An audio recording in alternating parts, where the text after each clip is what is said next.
Hello and welcome to Camera Centre UK's podcast. We still have yet to actually name the podcast, so if you've got any suggestions, make sure you put them in down below. In this video, we talk about some of the new products Sony have released, but also talk about Sony's environmental initiative when it comes to how they box the products, as well as the construction of them as well. So I'll just pass you on to the podcast. It was a really interesting conversation, and I'll see you at the end. Today we have Vaida from Sony. Vaida Good Life. Is it Vaida Good Life? No, that's Vaida Good Vibe. Vaida Good Vibe.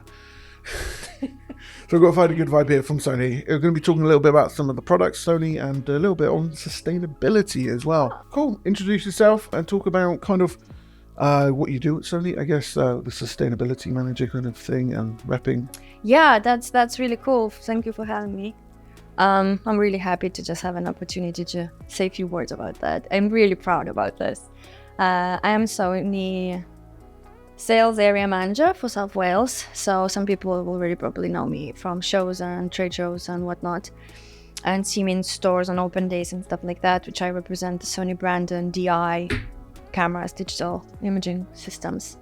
And now recently, Sony actually, the corporation as international business, they are really seriously taking the corporate social responsibility, that side of thing.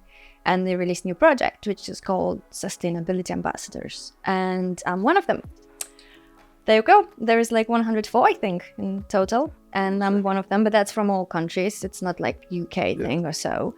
And we work in collaboration with them. And we are developing new projects, doing the researches, organizing volunteering days or something like that to return a little bit for society to see how we can improve, our products.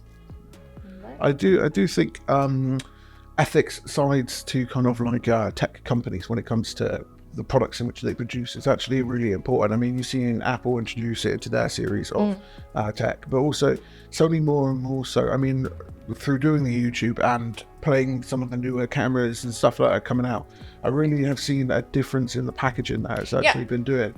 And for me, from my perspective, that was really interesting because we got an FX6. And we had the cinema grade cameras have this like cardboard box, right?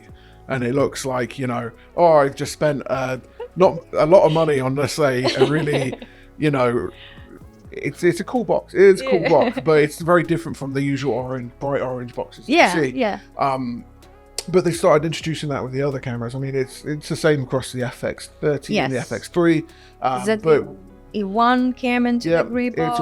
It's a white box, isn't it? Yes, the white recycled boxes. ZV1 series, I think almost all of them. I won't be exactly point which one models we have. ZV1F, ZV1, ZV1 Mark II, ZV-E10, ZV-1. So they are going to be released, like you will find them if you will purchase the model. You will see that it comes in the box, not originally usual for Sony orange black. It's completely recycled packaging, and inside of the box you probably noticed that because you're doing unboxing of our products quite often. And not even one part of it it's plastic. We don't have plastic bags. It's all either paper bags if it's a little things that's wrapped in it, or the camera itself is wrapped into the biodegradable material kind of fabricy thing. So you can be really conscious about really probably a karma point for you. And the body itself, the bodies that comes with it, you will notice you can research on our Sony website, and then the specifications of your chosen product, it will be written if this camera is done or not done in the production use the surplus. That's our own plastic, which we develop from optic discs and plastic bottles. And the camera is not made fully of it, it's a partial, but it's a step forward. So we're trying to do as much as we can. 100%. And I think, again, when it comes to business ethics, like as we progress into the future, this has become more and more important. But it's nice to see some companies and see the value they see in being sustainable come further and further forward. But of course, Sony have also been releasing a lot of cameras recently as well. Well, yeah. So today you've got a number of cameras here. We've got an FX30, you've got an a6700 and a ZV-E1. Yes, I brought my trio. My trio. Fits in my back. It fits in your back, All of them, so I can go around and do arounds and introducing them. That's, I think, the most recent thing that's worth attention. And you talked about that in some of your videos already. It's our 67 Yeah. APS-C size model. Finally, everybody was really waiting for Sony APS-C a6000 series camera to be upgraded and released, so that's something new, and I'm chuffed about it. It's a wonderful camera. Have you tried it, didn't you? Yeah, 100%. I'm actually a big fan of the A6000 series. I've had a number of them. I had the A63, the A65. Okay. And I toyed with the idea of an A6000 for my missus and my sister, because that camera was crazy good for the money, and you know, it was absolutely awesome. And I think for a long time Sony have kind of been upping the generation up in some of the specs, but for me the A6700 is the first time that, not the first, I mean they've produced pretty good cameras, but you know, they've actually introduced everything that I would actually want out of an A6000 series camera in one, because they've decided to basically, well, very accurately, you bought the 3 cameras that they've decided to combine. Pretty much, yeah. I think we're missing one of them. Important to mention that the A67, even though it's still APS-C size camera, should go with a range of A6000s. All the fancy bits that new technology developed for ZVE1 for auto framing, right? Yeah. For your vlogging, for content creation. That's taken out of the camera and kind of put it in 6.7. Yeah.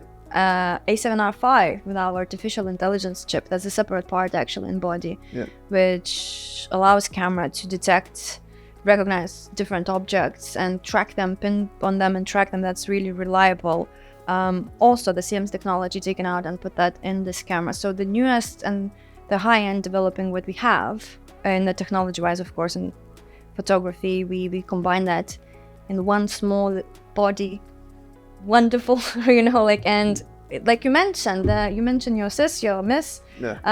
If anyone, I'm not a professional photographer myself. I've never been working in sales all my life, pretty much, in photo sales, more than 10 years now.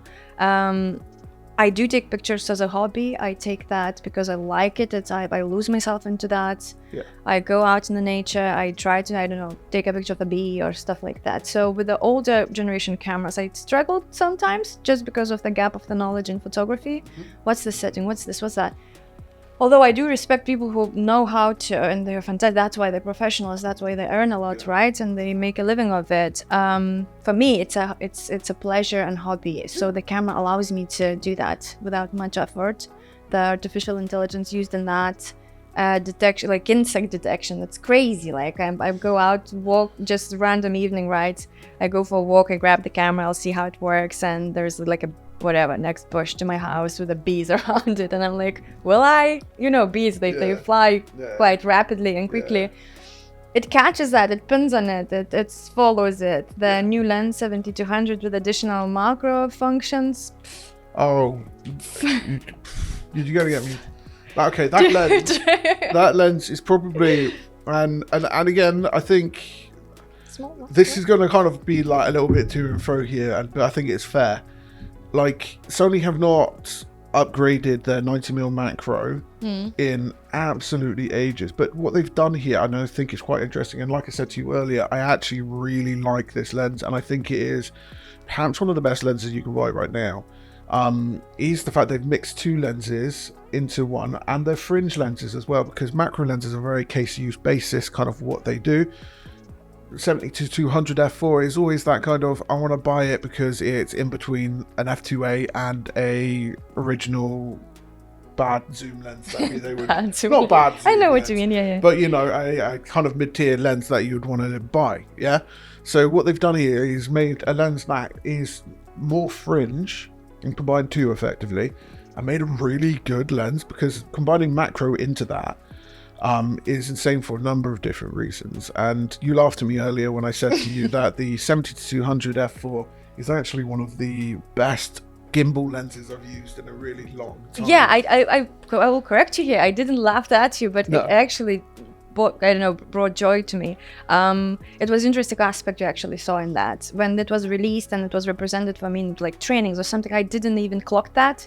It was, for me, it was like, oh, finally, something small, light, I will carry it around.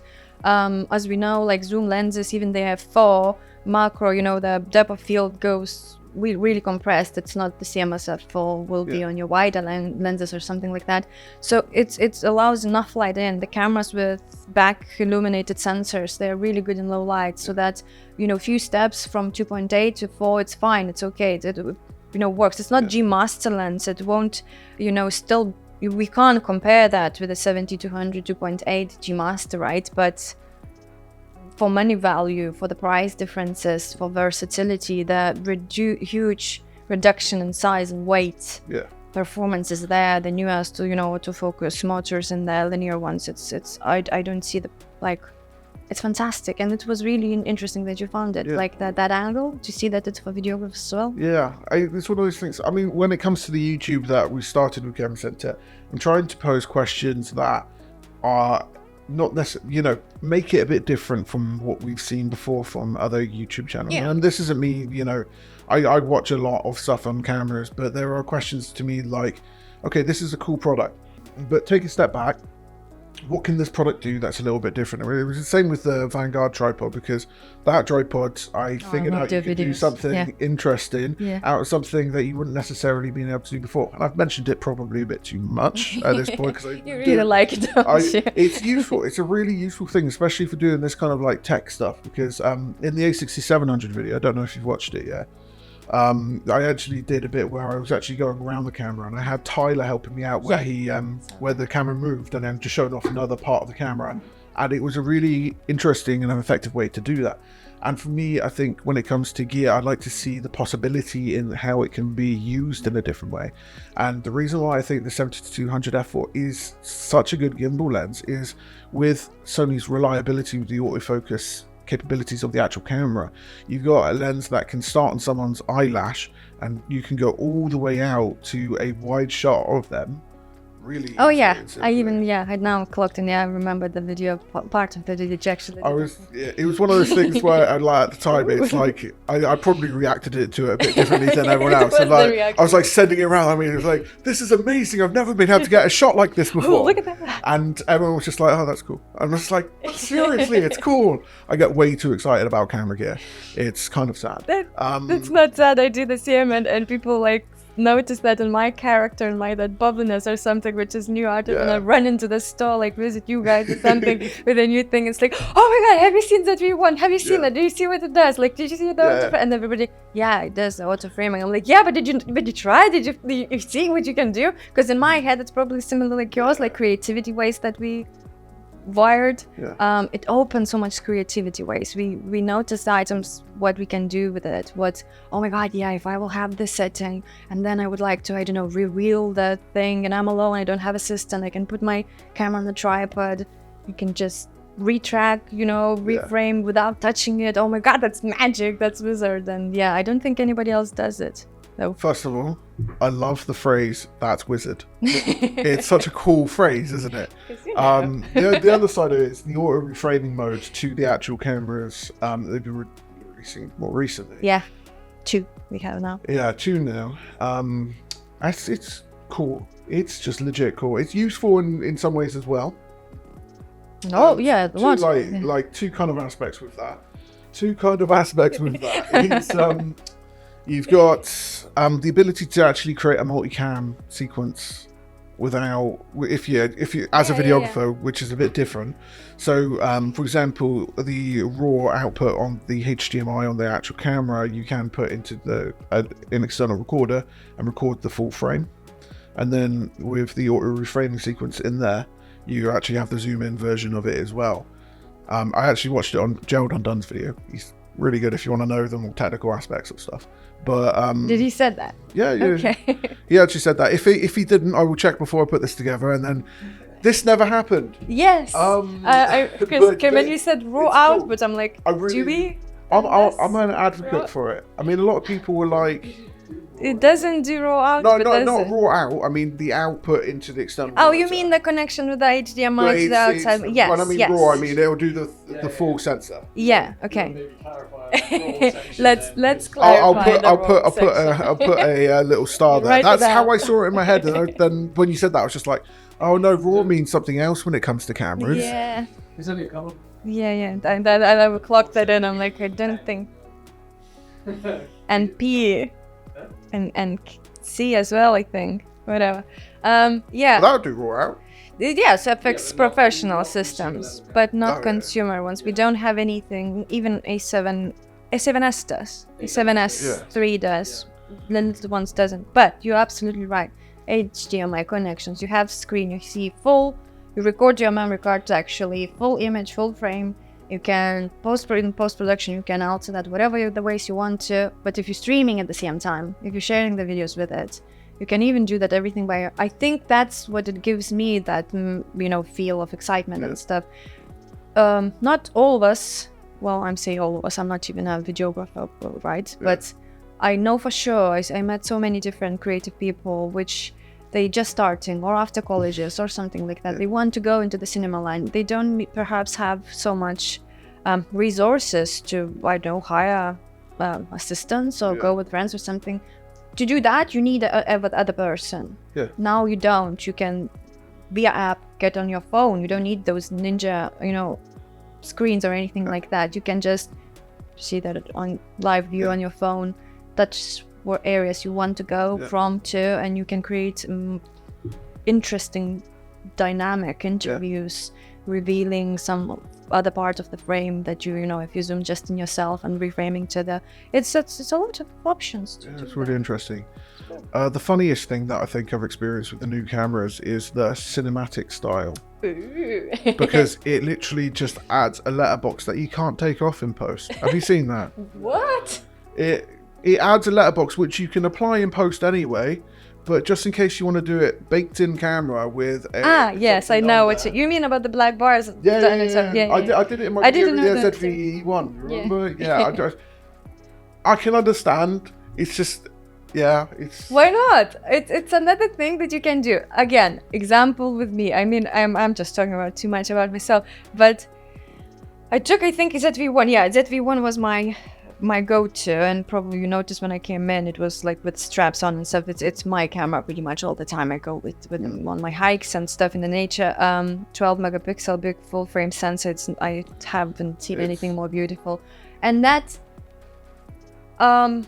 what we were talking about? what we were talking about? The cinematic bar. Yes, the cinematic bar. So I think it was the popular thing on Instagram. Not the cinematic bars, the director of the movies that everybody tried to recreate and be popular. What was it? The Wonders one. Don't you know it? The Wonder. Director of the movies, and he has a very specific style. Oh, it's What? Oh God. The one. He did. We know it. He's got that flat lay style. That's very pinky kind of thing. Very, very vibrant. Did Grand Budapest Hotel? Yes. Who did Grand Budapest Hotel? Did Grand Budapest Hotel? Oh my God. This is really bad. I should know this.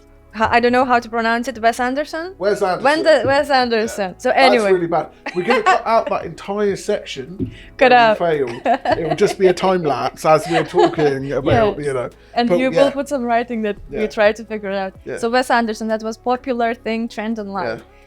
To create that, you need to have post-production, some sort of software, add grading colors, something like that, if you're using any general consumer cameras. So we pre-uploaded styles in the ZV-1 and any of our ZV cameras, which you can change the colors there, or you can use cinetone colors, then put other foresty green colors or ocean blue colors like that, and get straight away to your app and share.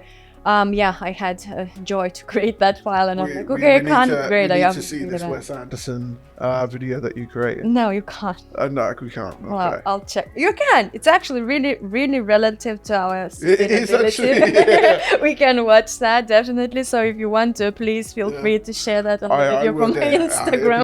So Sony. So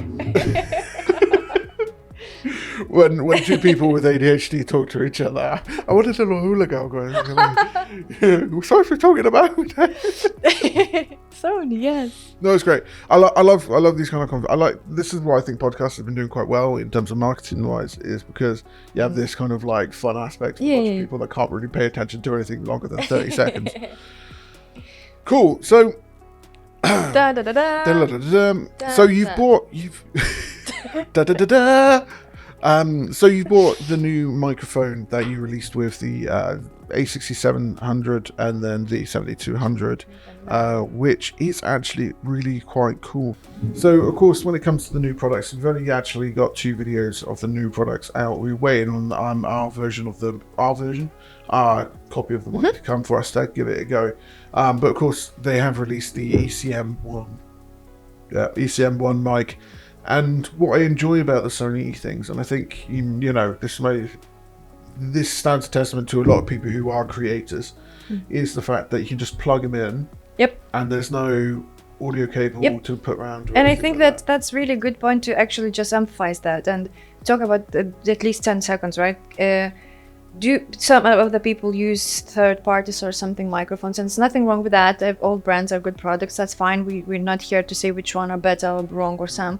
It's just a feature that we built in the microphones on our cameras. It has a multi-interface shoe. Yeah. So it's a specific connection. You don't need any cables, you don't need batteries, you don't need to charge your microphones. Nothing at all, nothing is in your way. Very minimum tiny little bit of more battery power that is used through the microphone, but because it's a sound, it uses like really minuscule. Well, so that's the only thing. The actual mic is actually run different, so it's usually this is technical stuff going from my brain now. Okay, so when it comes to the new Sony mics, is that they actually have an analog signal and electrical signal. So the mics are actually based on audio pickups rather than an analog signal that you would usually find in a shotgun mic, which is what you would get out of most of the mics that you would actually have on top of people's cameras, right? So the third-party ones. But the other side of it, and I think we can actually link this to a certain extent back to sustainability, because my experience, because I do use a third-party mic, I use the Rode VideoMic Pro. I lose cables for that all the time. I'm probably an accidental litterer in a couple situations. I love this. But when you're talking about these little tiny audio cables, you use them a lot. They're also fiddly. You always forget them. And then that mic's entirely useless. So what I find interesting about the Sony system, and I know other camera brands have started doing... Probably, I think the Panasonic might do it. It's my video. But Sony, it's a great thing all in all to have, and it makes the flow of creating content as easy as possible. And I quite like it. Funny thing about cables, you probably noticed that new cameras like 6.7 ZV-1 doesn't come with a cable, and I just want to also kind of tell why. It's the sustainability side of it. We do assume that people do have the cable ready somewhere at home. That's just a little bit less production, a little bit less another item made and plastic into the world. So if you can reuse the cable you have at home, and you probably do, it's the same universal USB-C cable that you charge all of your devices, your mobile phones, your headphones, your laptop is charged by USB-C in many cases. So you perhaps already have it and you can reuse that and enjoy. Of course, there is an option to buy the cable to the external chargers within Sony system, so I don't think there is a problem on that, but it's just tiny little step towards the better tomorrow. That sounds good. And I think we've covered everything pretty much. And talking about a better tomorrow. Better tomorrow. I think this podcast has this episode. You're going to be episode 6 because Garrett was 4. Yeah. Right? Just say 5 in case. 5 and 7, maybe 8. Don't know. It depends on what sorry say. But no, it's been genuinely really nice to have you here, Vaida. It was really cool. It was a pleasure seeing you at Wales and West, and also talking with you today about some of the new Sony products. And and also sustainability. It's something that I don't think gets touched on too much here. Well, it does, but it doesn't. So there you go. There is the podcast from Sony. It was a really interesting talk with Vaida. We got some interesting information. I got to geek out about some gear, and we got to find out a lot about the sort of environmental aspect of how Sony make and build all of their products. It was really interesting from many perspectives, and I hope you have enjoyed the video. If you want to see more reviews and podcasts, make sure you do subscribe. I know you probably left already, but have a good day.